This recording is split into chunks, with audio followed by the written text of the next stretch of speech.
While taking a break from her adventures, Lara Croft is approached by Larson with an enticing offer. She's sent to South America to recover an ancient and mystical artifact called the Scion. But little did Lara know that her journey to Peru was only the beginning of a much larger plot that has her travelling to various countries around the world, before ending up in the lost world of Atlantis. Through her journey, Lara faces wild animals, dinosaurs, mutants, and human foes who try to stop her from claiming the pieces of the Scion. In this video, I'll be taking a look back at the enemies encountered in the original Tomb Raider game, and analysing each of them in turn. And if you do enjoy this video and want to see more, leave a like and subscribe, that way you can stay up to date on all future videos I put up.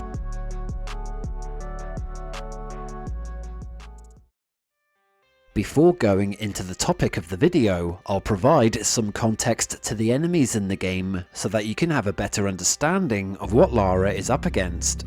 The story centres around an Atlantean artifact called the Scion that has been fragmented, scattered across the globe, and forgotten through the ages. When Jacqueline Natla, one of the ancient rulers of Atlantis, awakens from her cryo prison in modern times, she sets out to recover the pieces, to unite them whole once again, and tap into its power so that she can continue her quest from thousands of years ago. And during the 1990s, all three pieces of the Scion had finally been located. Lara Croft was hired to find one of these pieces in Peru shortly before her betrayal, and would eventually lead her to Atlantis, where she finally confronts Natla. Many of Lara's combat encounters have no connections to Natla or the overall story, but are only inhabitants of these ancient locations that are trying to survive and see Lara as either food or a threat, while the humans as well as the Atlantean creatures are connected to Natla in some form or another. So with that said, let's take a closer look at the enemies of Tomb Raider.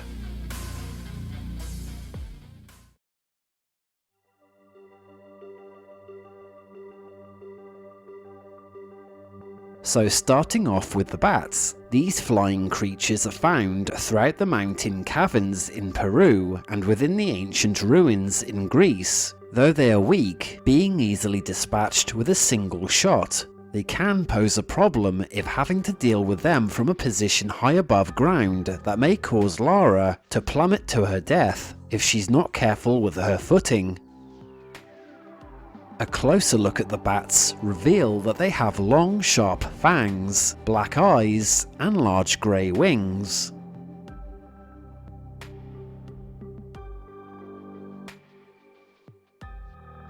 If they manage to get close enough, they'll straighten their bodies and spread their wings to make themselves appear bigger, while taking a bite out of Lara, causing her health to chip away.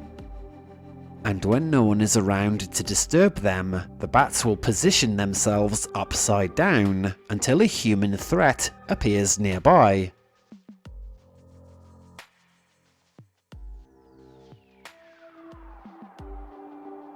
Also encountered throughout the mountains, in cave networks as well as within ancient Incan ruins, are many wolf packs. A group of these dangerous and bloodthirsty canines are responsible for the killing of Lara's local guide up the Andes mountains. When she managed to open the stone gates leading into the caves, the wolves inside were released and they immediately sprung their attack.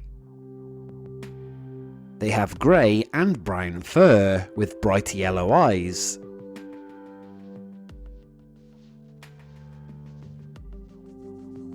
And they'll sometimes point their snouts upward to howl as a way of communicating to each other. Wolves are fast-moving enemy types that will often circle their prey, waiting for the right moment to strike. Using their canines, they'll either perform a lunging bite attack,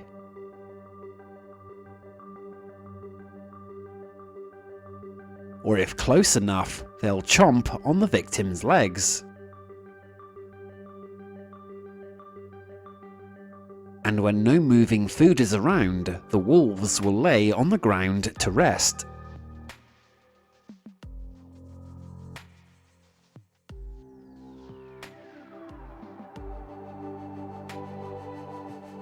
There are only 3 bears in the entire game, and 2 of these can be avoided. The first one resides in a pit within the caves, while the second lives in the Incan ruins at Vilcabamba, hiding in an animal stable that Lara can avoid altogether. The third bear roams the central chamber of the temple, and it's here that Lara will be forced to deal with one of these in order to move on freely into the next area. Though the Andean bears are the only kind of its species to live in South America, these bears in the game appear to resemble the much larger brown bears. As they are larger than many other enemy types, the bear is able to withstand more damage, but are one of the more slower animals to move around. They attack by either mauling their prey, or can charge into them to do damage. They may stand on their hind legs in order to appear more of a threat, and sometimes, while they're upright, will walk for a short distance before returning to all fours. And every so often, they may feast on their prey right after the kill.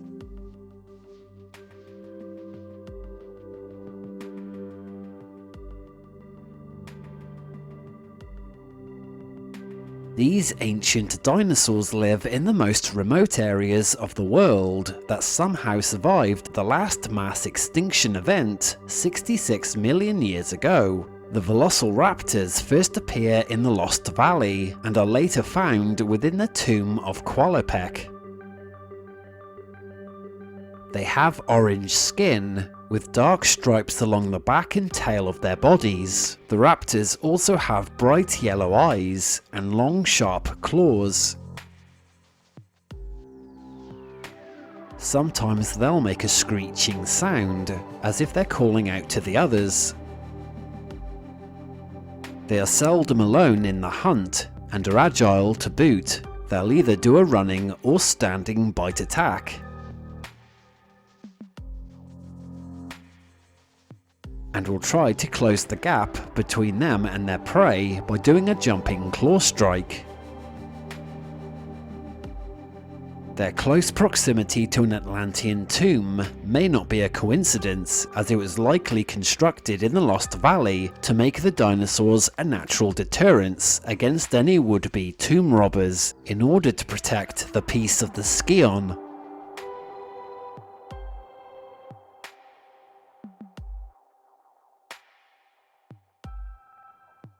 Also residing in this remote valley, hidden deep within the Andes mountain range, is a solitary T-Rex. This king of the dinosaurs makes its only appearance here in the whole game.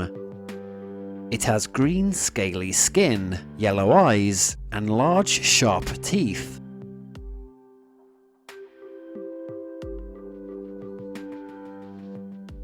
After Lara first discovers a set of footprints on the ground made by the creature, it suddenly appears around a corner to commence its attack, and will sometimes let out a roar before charging towards her. If she's too close to it, Lara can take damage by the Rex's legs as it tramples her. Given the chance, the T-Rex has an instant kill move, where it will take one large bite at Lara, shaking its head side to side as it crushes her in its jaws, then slams her body onto the ground.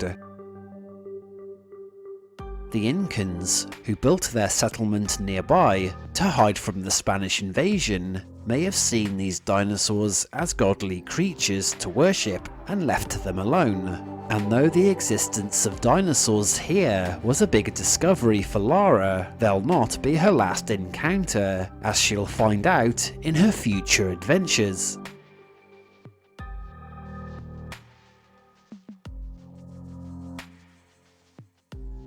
Larson is an American gun for hire who is the first human enemy that Lara has to fight against. He wears a sleeveless jacket over a red shirt with jeans and brown boots. The two have had past encounters, one event taking place in Rome, where they fought over possession of a different artifact. Though this time Larson meets Lara in a hotel in India during her break, only to introduce her to Natla. As he isn't a professional Tomb Raider, Natla hired Lara instead to recover the piece of the Scion, only to then order Larson to take it from her. Lara does the hard work, while Larson waited to bag the prize upon her return, and this fight happens by the pool leading to the tomb of Qualopec, where Lara has just escaped from. His weapon of choice is a single pistol, and will fire off an infinite amount of bullets at Lara.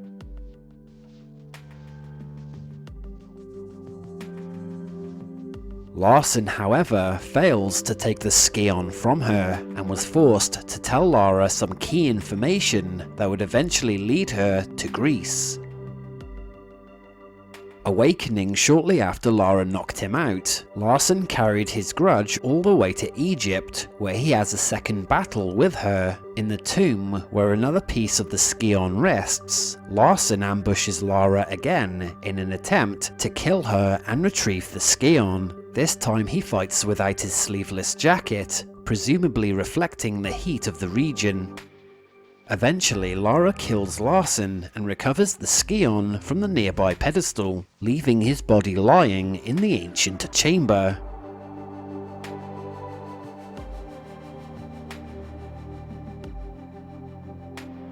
The lions are the first enemies encountered in Greece after Lara enters St. Francis's Folly, and there are two variations, though they only differ by their appearance. The male has a thick coat of hair around the neck, while the lioness lacks this, but both versions have white glowing eyes.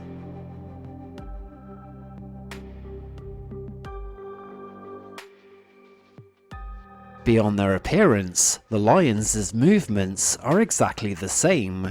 They're fast and agile felines that sometimes can be heard roaring, often doing this before they strike. They'll attack by either doing a lunging claw strike, or if close enough, will chomp on the victim's legs. These lions may be likely the descendants of the original group of animals that were once kept within the Colosseum thousands of years ago for gladiatorial entertainment, and were eventually abandoned after the empire of the time collapsed, leaving them to scatter and survive inside the ruins.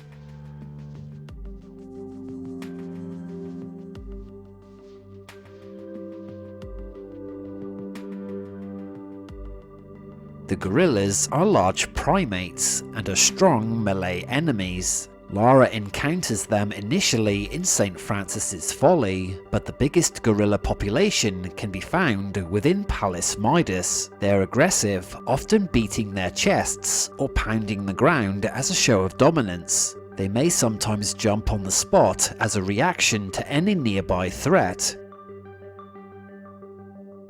Gorillas have a thick coat of dark hair covering most of their body and also have sharp fangs.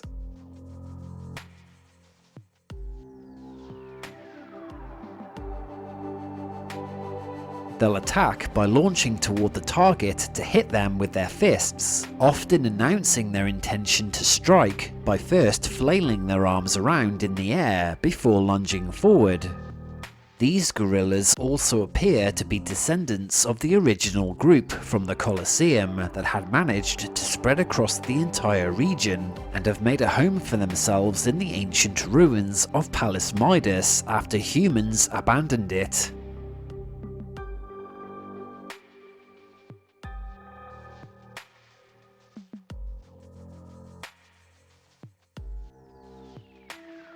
The crocodile is a predatory amphibious reptile found in or near various water sources like the cistern. This enemy type is versatile as it is just as dangerous on land as it is in water. Though they move slow on land, in water crocodiles can swim fast. Their thick, scaly skins also helps them absorb bullets, making them last longer in combat.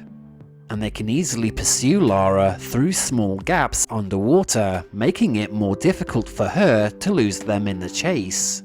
Whether on land or in water, when they're close enough to their prey, they'll attempt to bite Lara. Again, it's likely these creatures were brought into the arena from long ago, only to have survived the times, and began spreading across the area. Without human interference, the crocodiles multiplied and made their homes within parts of the ancient ruins.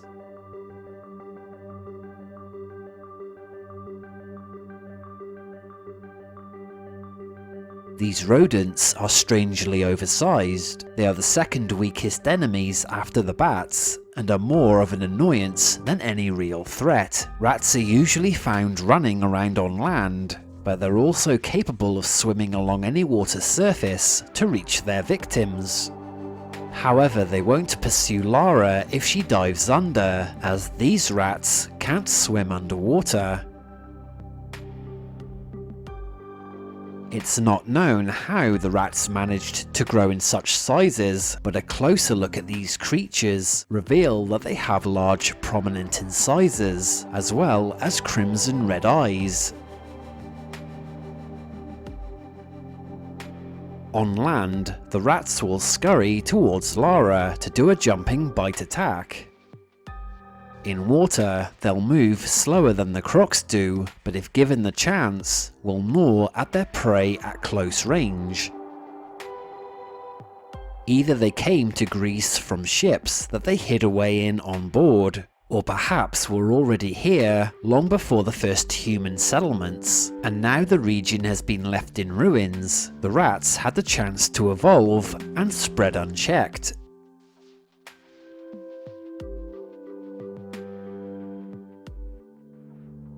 Pierre Dupont is a French treasure hunter hired by Natla to retrieve one of the pieces of the Skion that was hidden away in Greece. He's worked with Larson in the past and is a rival to Lara, as they've both clashed years before to obtain the same artifacts. He wears a brown leather jacket and has an image of a blonde woman in a bikini with the words "Lady Luck" above her. Pierre acts as an enemy stalker type throughout the Greek levels, with the exception of Pallas Midas.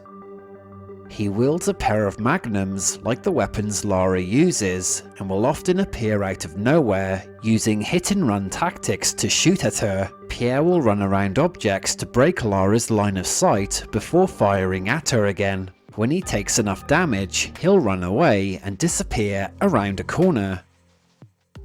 Pierre manages to reach the Skion piece in the tomb of Tehoken before Lara, when she finally enters the tomb and finds the Skion missing from its pedestal. Pierre chooses this moment to strike, but he fails and dies from his bullet wounds. Lara then takes the second piece of the Skion from Pierre and leaves his body in the tomb.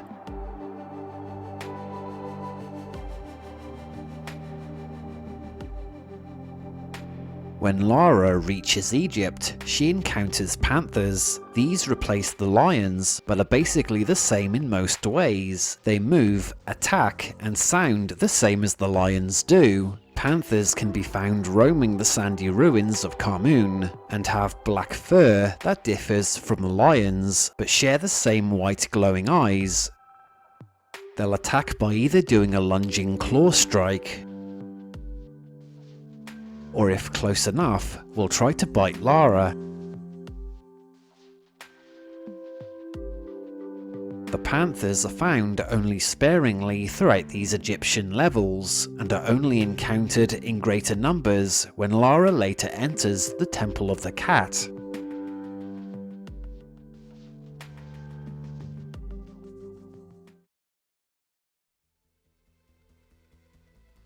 These Atlantean creatures appear in several forms, lacking any skin and showing bone and muscle.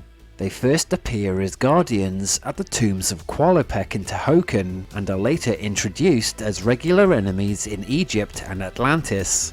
The first group in Egypt are wrapped in bandages, only exposing parts of their muscles and teeth, and a strange fleshy cord is attached to their left arm and back.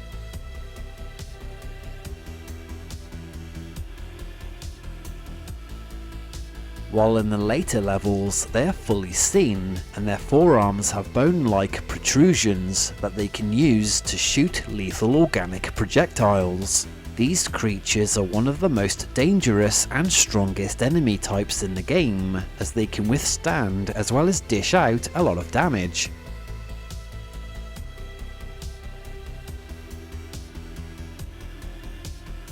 Another variation are the winged Atlanteans. They have mostly the same movements and attacks, but also have flight capabilities.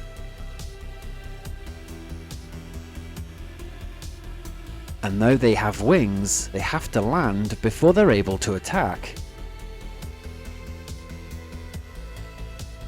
The Atlantean creatures move fast by jumping great distances and have several types of attacks.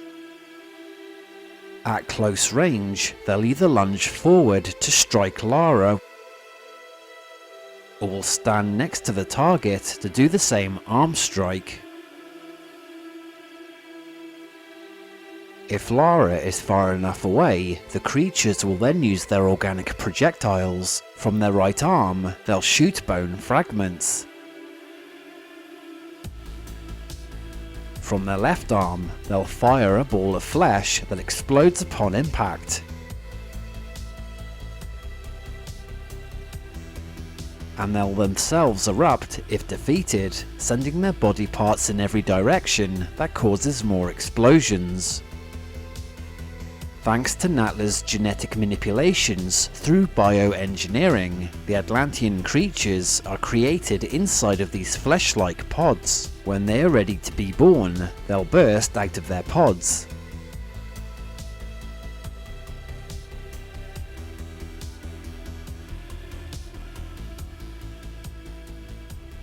The Centaurs are first introduced outside of Tehokun's tomb as a kind of mythical guardian.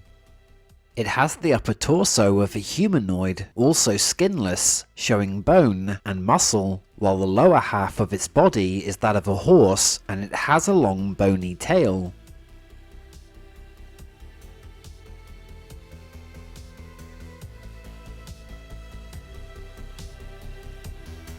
They're not as versatile as the other Atlantean creatures, and will try to keep their distance to fire off a ball of flesh shot out of their right arm that will explode on impact.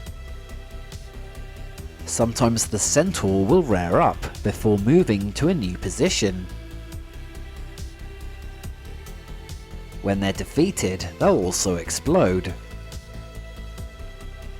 When Qualopec and Tehokun defeated Natla thousands of years ago and imprisoned her, they destroyed most of her creations, with the exception of a few that they kept to make them protectors over the Scion and their tombs. This ensures no one could steal their artifacts, but this plan failed when Natla hired Lara and Pierre to retrieve the fragments from their tombs.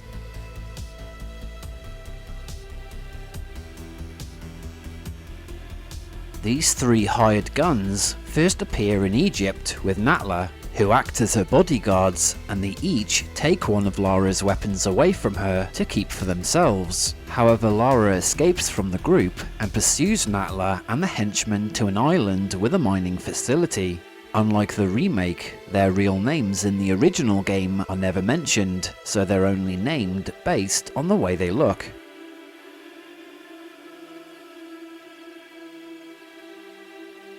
First is the cowboy, who uses Lara's dual magnums against her in the large cavern with the magma river, and wears clothing akin to a cowboy's, including gun holsters and a Stetson.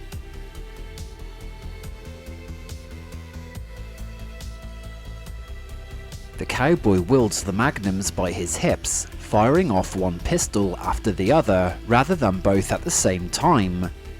And like Pierre, he'll run around objects to break Lara's line of sight before firing at her again.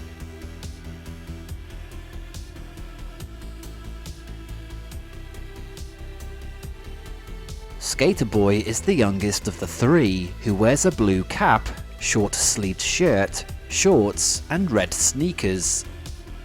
He uses a pair of Uzis to attack Lara and is encountered in a chamber full of ramps that suits his needs to maneuver around the room on his skateboard. He'll either fire the weapons while skating around, or will stop for a moment to shoot from the spot before skating away again.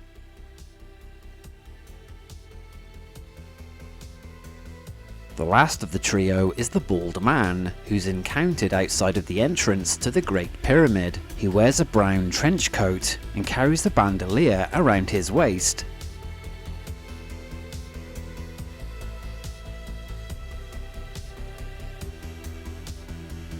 The bald man wields Lara's shotgun, and though he's not the fastest, he's able to absorb more damage. Lara eventually reclaims all of her weapons in Natla's mines and left the henchmen's bodies where they died.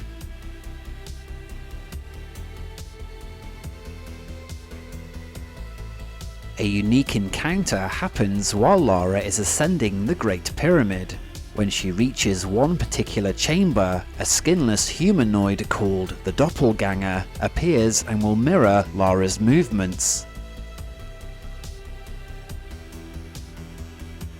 It has no attack capabilities, but instead will do damage to Lara if she shoots at the Doppelganger, as the bullets only seem to do harm to herself.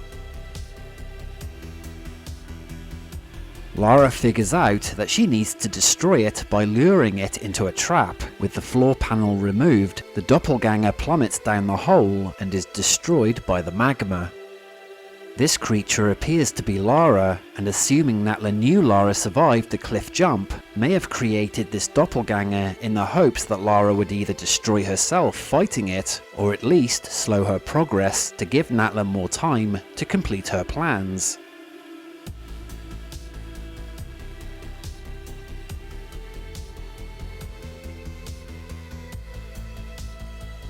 One part of Natla's goal was to create the ultimate Atlantean being. When Lara tried to destroy the Scion, Natla jumped at Lara to save her own creation, but plummeted to her supposed death, leaving Lara, who survived the fall, isolated on the lower level. After Lara gets too close to the giant flesh pod, it erupts, causing the Abomination to emerge. The monster has no legs, using its arms instead to drag itself across the floor. It has cat-like eyes and has a missing jaw. Its ribcage is exposed, and its body is a mixture of ripped skin, muscle, and bone.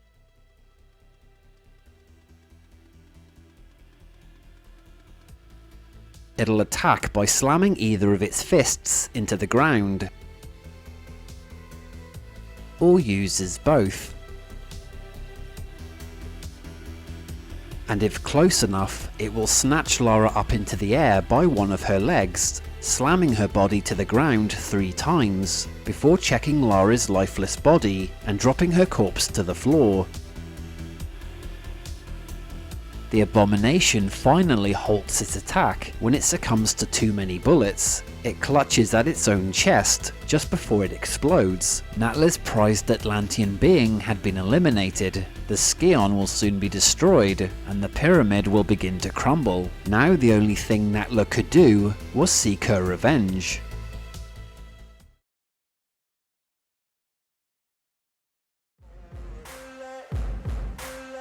Jacqueline Natla was one of the 3 legendary rulers of Atlantis alongside Tehokan and Qualopec. Her ultimate goal after uniting the pieces of the Scion was to recreate Atlantis and rule over it as its sole queen. She would create a new breed of creatures under her control and set out to conquer the rest of the world.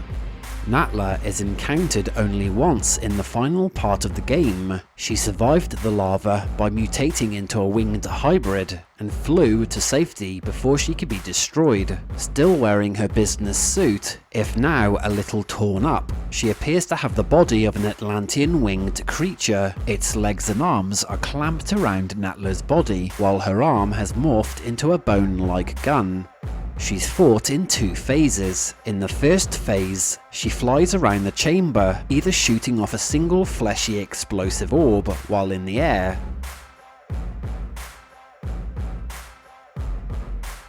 or when standing on the ground, she'll fire 3 flesh orbs at the same time. After succumbing to enough damage, she'll fall to the ground supposedly dead. However, she awakens for phase 2. Now with her wings broken, Natla will switch firing modes to bone darts, and will run around to try and make herself more of a difficult target, often charging towards Lara while continuing to shoot.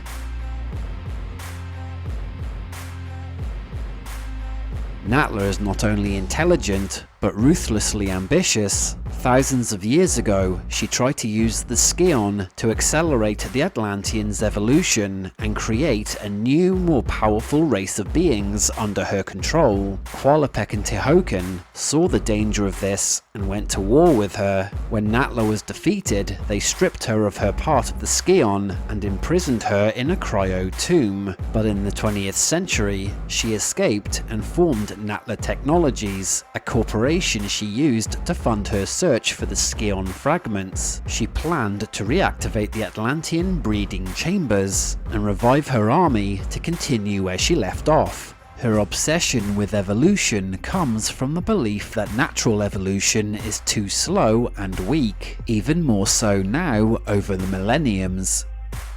Using advanced Atlantean technology, her knowledge in bioengineering, and her vast wealth, Natla saw another opportunity to reshape life itself, to create stronger, more adaptable beings, not just for her mutant creations, but for the billions of lives across the planet in the modern era.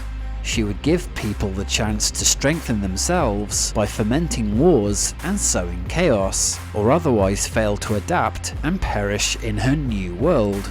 But in the end, her vision for this new world failed when Lara defeated her. Natla's plans were in ruin, much like the Great Pyramid, leaving Atlantis once again existing only in legend.